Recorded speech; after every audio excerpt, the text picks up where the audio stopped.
म्हणजे मेहनत करणाऱ्या लोकांनी ज्यावेळेस तुम्हाला दिसतात, मला वाटतं त्यांच्यासारखा मेंटर आणि त्यांच्यासारखं इन्स्पिरेशन. मला असं वाटतं की तो माझा पहिला मेंटर असेल की ज्याने मला सांगितलं की 18 तास नॉनस्टॉप काम कसं करायचं असतं. पुण्यामध्ये साधारण वर्षाकाठी 500-600 करोडचे कन्स्ट्रक्शन केमिकल्स विकले जात असतील.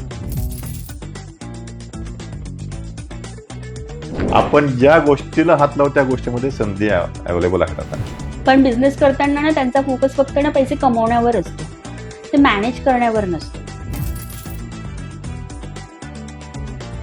म्हणजे आज मी कुठलं काम केलंच पाहिजे, तर ती लिस्ट ना, टू डू लिस्ट, ती माझी रेडी पाहिजे. हेल्दी माणसाने कसं हेल्दी राहायचं हे पहिलं वाक्य आयुर्वेदाने सांगितलं, आणि मग रोग्याने बरं कसं व्हायचं.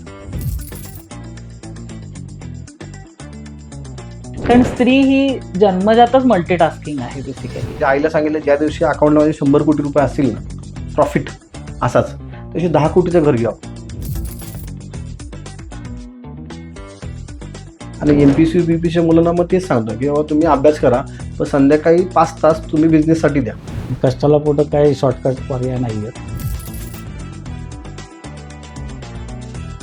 कुठला व्यवसाय करायच्या अगोदर त्याची पूर्ण माहिती घेणं. पहिलं म्हटलं तर व्यवसाय करायचं जर ठरवलं, निश्चय केला तर मग करायचाच, आणि करायचा तर मग नेक्स्ट म्हणजे मोठ्या लेवलला करायचा. त्याच्यासाठी मेडिटेशन, अफर्मेशन, व्हिज्युअलायझेशन हे स्ट्रॉंग पाहिजे आपलं. आणि मार्केट खूप मोठं आहे. 1% जरी आपल्याला शेअर मिळालं तरी करोडो रुपयाचा बिझनेस त्याच्यामध्ये.